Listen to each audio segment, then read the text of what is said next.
السلام علیکم دوستو، اس چینل پر پیش کی جاتی ہیں جرم و سزا اور تفتیش کی ناقابل فراموش کہانیاں جو انسانی حرص و حوث کا آئینہ ہے۔ راوی ڈی ایس پی ملک صفدر حیات۔ گولی کی آواز سن کر میں تشویش میں مبتلا ہو گیا تھا۔ میں نے اپنے جوانوں کو خصوصی ہدایت دے رکھی تھی کہ انتہائی ناگزیر حالات میں ہی اسلحے کا استعمال کریں، ورنہ وہ شابو کو یوں ہی قابو کرنے کی کوشش کرے۔ کیا کہیں شابو نے اپنی حفاظت میں پولیس والوں پر گولی تو نہیں چلا دی تھی؟ اندر کی جانب بڑھتے ہوئے میرے قدم اچانک رک گئے تھے۔ میں نے محمد اعجاز سے کہا، باہر کوئی گڑبڑ ہو چکی ہے، ہمیں فوراً وہاں جانا چاہیے۔ اس نے اس بات میں سر ہلائے اور تیزی کے ساتھ بھاگتا ہوا میرے ہمراہ حویلی سے باہر آ گیا۔ حویلی کی گیٹ کے پاس موجود پولیس والا میں دیکھتے ہی دوڑ کر ہمارے پاس آ گیا۔ کیا ہوا ادھر؟ میں نے جلدی سے پوچھا۔ یہ فائر کی آواز کیسی تھی؟ وہ حویلی کے عقبی حصے کی جانب اشارہ کرتے ہوئے بولا، ادھر ہوا ہے جی فائر۔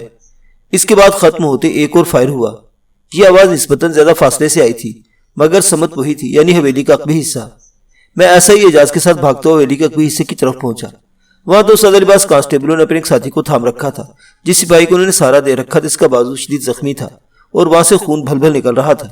میرے استفسار پر ایک کانسٹیبل نے بتایا، وہ مسلح ہے جناب۔ اس کا اشارہ مفروض شابو کی طرف تھا۔ وہ جیسے حویلی کے پچھلے حصے سے برآمد ہوا، ہم نے اسے قابو کرنے کی کوشش کی۔ منظور علی تو تقریباً اس کے سر پر پہنچ چکا تھا۔ اس مردود نے آؤ دیکھا نہ تھا، فوراً منظور پر فائر کر دیا۔ جب تک ہم دونوں اپنے ہتھیار برآمد کرتے، شابو نے کھیتوں کی جانب دوڑ لگاتی۔ باقی لوگ کدھر ہیں؟ فیری کی آواز سن کر سب اسی طرف چلے گئے تھے۔ اس نے بتایا، بس ہم دو ہی یہاں ہیں۔ وہ تمام لوگ شابو کے تعاقب میں گئے ہیں۔ ہم زخمی منظور کے پاس رک گئے تھے۔ تم اسے فوراً ہسپتال پہنچاؤ، میں نے تحکمانہ لہجے میں کہا۔ ہری اپ۔ اوکے سر، انہوں نے بیک زبان کہا اور زخمی سپاہی منظور کو تانگے میں لاٹ کر شہر کی طرف روانہ ہو گئے۔ کھیتوں کی جانب سے ایک اور فائر کی آواز آئی۔ ہم نے کھیتوں کی طرف دوڑ لگا دی۔ میں نے دیکھا مسلح پولیس فورس مکئی کے کھیتوں میں داخل ہو رہی تھی۔ میں نے چیخ کر انہیں ایسا کرنے سے روک دیا۔ ٹھہر جاؤ، کوئی کھیت کے اندر نہ جائے، بلکہ اس کھیت کو چاروں طرف سے گھیر لو۔ شابو کے فرار کے تام رام راستے مسدود کر دو۔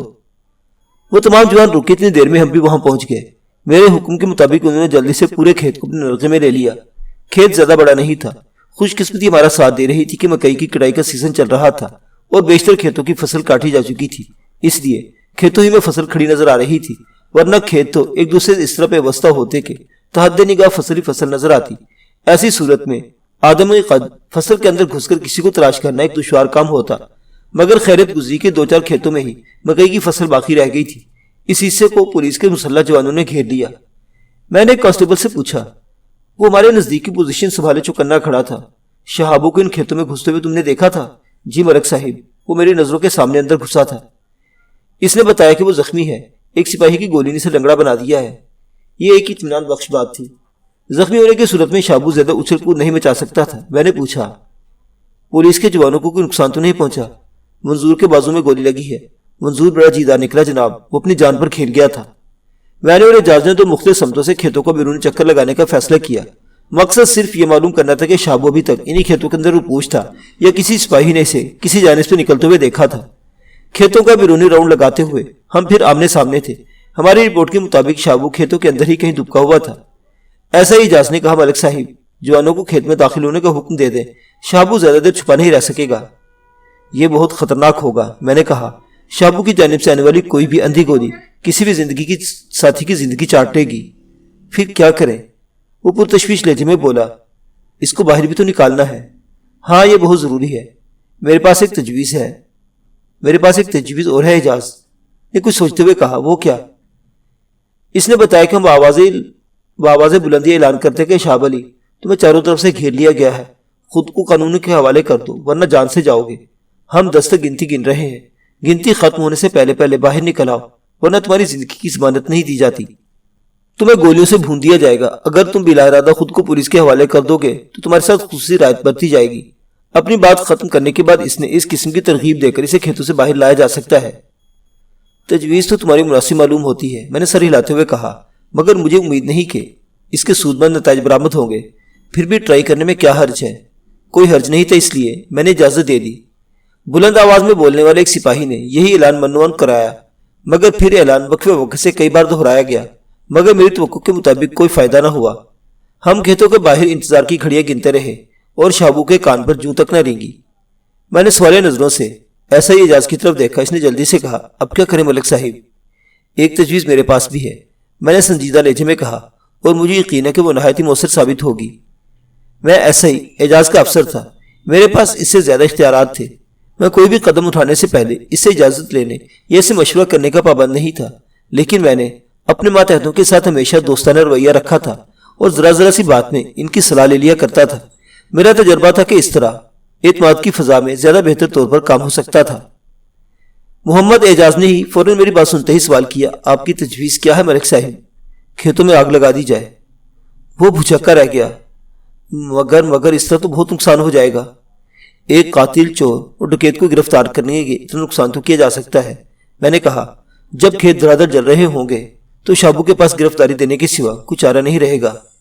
بات تو آپ کو دل کو لگتی ہے، تو بس پھر ٹھیک ہے، میں نے کہا، اور یہ کام ہم دونوں ہی کریں گے۔ تمہارے پاس ماچس تو ہوگی؟ جی ملک صاحب۔ اس نے ماچس نکال کر میری طرف بڑھا دی۔ کبھی کبھی سگریٹ نوشی کی عادت بھی باعث رحمت ثابت ہو جاتی ہے، میں نے سادگی سے کہا۔ وہ جھینک گیا۔ محمد اعجاز سگریٹ تو پیتا تھا مگر میرے سامنے نہیں۔ وہ میرا احترام کرتا تھا اور مجھے اپنا بزرگ سمجھتا تھا۔ میں نے بھی اسے اپنی اولاد کی جگہ دیکھا تھا۔ میں نے اس کی خفت مٹانے کے لیے کہا، چلو ایک طرف سے تم شروع ہو جاؤ، دوسری طرف سے میں کام شروع کرتا ہوں۔ میں نے ماچس کھول کر اس کی آدھی تیلی اس کی جانب بڑھا دی، پھر ڈبیا کو بھی دو حصوں میں اس طرح پھاڑ دیا کہ مثالے والا ایک حصہ ہم دونوں نے لے لیا۔ چاروں طرف سے آگ لگنی چاہیے، ذرا احتیاط سے۔ قدرت پوری طرح ہمارا ساتھ دینے کے لیے تیار تھی۔ اس وقت ہوا بالکل بند تھی، ورنہ کھلی جگہ پر آگ جلانا مشکل ہو جاتا۔ ہم آگ لگاتے ہوئے جہاں جہاں سے گزر رہے تھے وہاں پر موجود پولیس اہلکاروں کو اپنے منصوبے سے آگاہ بھی کرتے جا رہے تھے۔ دیکھتے ہی دیکھتے مکئی کے کھیت نے چاروں طرف سے آگ پکڑ لی۔ آگ کا پھیلاؤ بڑی تیز رفتاری سے کھیتوں کے اندرونی حصے کی جانب بڑھتا جا رہا تھا۔ مکئی کے پودے تیار دھڑادھڑ جل رہے تھے، دھوئیں کے بادل آسمان کی طرف اٹھ رہے تھے، مگر شابو کی جانب سے کوئی رد عمل ظاہر نہیں ہو رہا تھا۔ ایک لمحے کو تو مجھے شک گزرا کہ شابو سرے سے ان کھیتوں میں موجود ہی نہیں، مگر اسی وقت میرے کانوں میں اس کی چیختی ہوئی آواز آئی، میں آ رہا ہوں، مجھے زندہ مت جلاؤ، میں خود کو قانون کے حوالے کر رہا ہوں، خدا را اس آگ پر قابو پالو۔ اس کے بعد کی کہانی کچھ زیادہ پیچیدہ نہیں۔ شہابو کو آہنی زیور پہنا دیا گیا۔ جب ہم اسے گرفتار کر کے حویلی کے پاس سے گزرے تو چودھری حشمت علی نے اسے بچانے کی آخری کوشش کی۔ ملک صاحب، ابھی کچھ نہیں بگڑا ہے، گھر کی بات گھر میں ہی رہنے دے، منہ سے مکمکا کر لے۔ میں نے اس کی آنکھوں میں دیکھتے ہوئے فخرے لہجے میں کہا، چودھری، میں نے کہا تھا نا کہ میں خالی ہاتھ واپس نہیں جاؤں گا۔ میں تمہاری ممانگی رقم ادا کرنے کو تیار ہوں۔ اس نے مجھے کھلم کھلا رشوت دینے کی پیشکش کی اور یہ کوشش کی کہ شابو کو چھوڑ دو۔ تم اپنی رقم کو عدالت میں خرچ کرنا چودھری، یہ تو اب چھوٹنے والا نہیں۔ تم مجھ سے دشمنی ڈال کر اچھا نہیں کر رہے تھانے دار۔ اس نے دھمکی آمیز لہجے میں کہا، میری پہنچ بہت اوپر تک ہے، میں تمہارا تبادلہ بھی کروا سکتا ہوں۔ یہ گدڑ بھبکے کسی اور کو دینا، میں تمہارے روب میں آنے والا نہیں ہوں۔ تمہارے جیسے دو چار چودھری تو میرے جیب میں رہتے ہیں۔ میرے طرز تخاطب نے اس کے انا کو بری طرح مجروح کیا تھا۔ وہ بولا تو اس کے منہ سے کف جاری تھا، میں تمہیں دیکھ لوں گا۔ تیل دیکھو، تیل کی دھار دیکھو۔ میں نے چوٹ کی اور کچھ نظر آئے تو اپنے یار کو دیکھو۔ میں نے شابو کی جانب اشارہ کیا۔ چودھری تل ملا کر رہ گیا۔ بے بسی اس کی ایک ایک حرکت سے پھوٹی پڑ رہی تھی۔ اعجاز نے شابو کو دھکا دیتے ہوئے کہا، اب بھول جا اپنے مامے کو، کچھ ہمیں بھی تو مہمان نوازی کا موقع دے۔ بہت دن تک حویلی میں چھپ چھپ کر خاطرے کرا لی۔ جب ہم تھانے پہنچے تو شام کے 5 بج رہے تھے۔ میں نے شابو کو 2 ہٹے کٹے کانسٹیبلوں کے حوالے کیا اور کہا، اسے ساری رات جگاؤ، ایک لمحے کے لیے بھی سونے نہ دینا، اور وقفے وقفے سے اس کا مزاج بھی پوچھتے رہو۔ میں صبح اس سے ملاقات کروں گا۔ وہ شابو کو لے کر چلے گئے۔ زخمی منظور ہسپتال سے واپس آ چکا تھا۔ گولی نے اس کے بازو کو زیادہ نقصان نہیں پہنچایا تھا، ہڈی مجروح ہونے سے بچ گئی تھی۔ گولی کھال کو چیرتی ہوئی نکل گئی تھی اور اس کی حالت خطرے سے باہر تھی۔ میں نے 2 کانسٹیبلوں کے ساتھ اسے گھر بھیج دیا اور بھرپور آرام کرنے کی تاکید کی۔ میں نے دل میں فیصلہ کیا تھا کہ منظور کو بہادری کے اس مظاہرے پر کوئی انعام دلوانے کی ضرور کوشش کروں گا، اور اس کی 2 روزہ مہمان نوازی ہی نے شابو کا دل بھر گیا اور اسے اپنے تمام اگلے پچھلے جرائم کا اقبال کر لیا۔ مہمان نوازی سے آپ کا جو دل چاہے مطلب نکال لیں، مار، کٹ، پھینٹی، تونی، پینجا، درگت، تشدد، اور جی چاہے، مگر ہماری لینگویج میں یہی مجھ کچھ کہلائے گی، اور ہم اس کے لیے مجبور ہوتے ہیں۔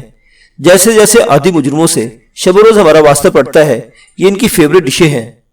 وہ انہی لذیذ ڈشوں کے طفیل اپنی زبان کھولنے پر تیار ہوتے ہیں، ورنہ کیا انہیں پاگل کتے نے کاٹا ہے جو جرم کرنے کے فوراً بعد تھانے میں حاضر ہو جائے اور 10 بستہ آ کر عرض کرے، تھاندار صاحب، ہم سے فلاں فلاں خطا ہو گئی ہے، آپ برائے مہربانی ہمیں گرفتار کر کے اپنی میزبانی کا شرف بخشیں، خدا آپ کا بھلا کرے۔ شہابو نے جو اقبالی بیان دیا اس کا خلاصہ یہ ہے، وہ طویل عرصے سے چودھری حشمت کے چاروں پر ناچ رہا تھا۔ دنگا فساد، چوری ڈکیتی اور اسی نوعیت کے دوسرے جرائم اس کا اوڑھنا بچھونا تھا۔ سنگین قسم کے جرائم کی وارداتیں وہ آس پاس کے گاؤں میں جا کر کرتا اور جو کچھ بھی ہاتھ لگتا وہ چودھری کے حوالے کر دیتا تھا۔ چودھری اس کی بھرپور پشپناہی کرتا تھا اور اسے پوری طرح تحفظ بھی فراہم کرتا تھا۔ فتح محمد کی بیٹی کے زیورات اور دیگر قیمتی سامان بھی چودھری کی حویلی سے برآمد ہو گیا۔ شہابو نے باقاعدہ ایک چھوٹا سا گروہ بنا رکھا تھا جس کا وہ سرغنہ تھا۔ اس کے 3 ساتھی فتح محمد کے گاؤں کی پولیس کے ہتھے بھی چڑھ چکے تھے۔ شہابو قسمت سے ہمارے حصے میں آیا تھا۔ میں نے مذکورہ گاؤں میں شہابو کی گرفتاری کی اطلاع متعلقہ تھانے کو پہنچا دی تھی۔ وقوعہ کی رات، جس رات جیدہ قتل ہوا، شہابو اور جیدے میں خاصی تلخ کلامی ہو گئی تھی اور وہ مرنے مارنے پر نظر آتے تھے۔ جیدے نے غصے میں شہابو کو مادرزاد گالیوں سے بھی نوازا تھا۔ دوسروں کو سمجھانے پر اپنے غصے کو تو پی گیا، مگر سلطان کے اڈے سے باہر آ کر جیدہ ایک مرتبہ پھر اسے الجھ پڑا۔ مجبوراً اسے جیدے کو ٹھکانے لگانا پڑا۔ جیدہ اس کے بائیں ہاتھ کا کھیل نہیں تھا۔ جیدہ کوئی مٹی کا بڑاوا نہیں تھا۔ وہ اکیلے شہابو کے بس کا نہیں تھا، مگر اس وقت شہابو کے ساتھ اس کے چند رفیق کار بھی تھے، اس لیے شہابو کو جیدے پر قابو پانے میں کسی دشواری کا سامنا نہیں کرنا پڑا۔ یہ اسی رات کا ذکر ہے جب شہابو اور اس کے ساتھیوں نے چوری کی غرض سے فتح محمد کے گاؤں کا رخ کرنا تھا۔ کیس اپنی جگہ مکمل تھا، مجرم کا اقبالی بیان ہی کافی تھا۔ میں نے تمام کارروائی کرنے کے بعد چالان عدالت میں پیش کر دیا۔ چند پیشوں کے بعد شہابو کو عدالت نے سزائے موت کا حکم سنا دیا۔ بعد ازاں چودھری حشمت بڑی عدالت میں یہ مقدمہ لے گیا تھا اور کیس کچھ عرصہ مزید چلا، مگر اس سے کوئی خاص فائدہ نہ ہوا اور اعلیٰ عدالت نے بھی شہابو کے خلاف ڈگری دے دی تھی۔ تاہم اتنا ہوا کہ اس بھاگ دوڑ کے نتیجے میں اس کی سزائے موت عمر قید میں بدل گئی۔ اس واقعے کے 1 سال بعد زری ذوالفقار عرف زلفی کی بیوی بن کر اس کے گھر میں آ گئی۔ زلفی کی پہلی بیوی کو کھیتوں میں کسی زہریلے سانپ نے ڈس لیا تھا اور وہ بچ نہ سکی۔ زری زلفی کی دوسری بیوی تھی، جبکہ وہ زری کا تیسرا شوہر تھا۔ قدرت کے کھیل بھی نرالے ہوتے ہیں، سمجھ میں نہیں آتے۔ وہ بچھڑ کر مل گئے تھے اور اب انہیں کسی حلوائی کی دکان کی آڑ میں چھپ چھپ کر ملنے کی ضرورت نہیں تھی۔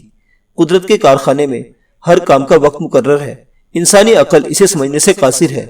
مقتول جیدے کی ماں عنایت بی بی کے بقول زرینہ عرف زری ایک ڈائن تھی جو اپنے 2 شوہروں کو کھا گئی تھی۔ اب تیسرے کی باری تھی، مگر ایسی کوئی بات ظہور پذیر نہیں ہوئی۔ میں جب تک اس تھانے میں تعینات رہا اور جب بھی ان دونوں سے ملاقات ہوئی میں نے انہیں خوش و خرم ہی پایا۔ اب جانے کہاں ہوں گے۔ ختم شد۔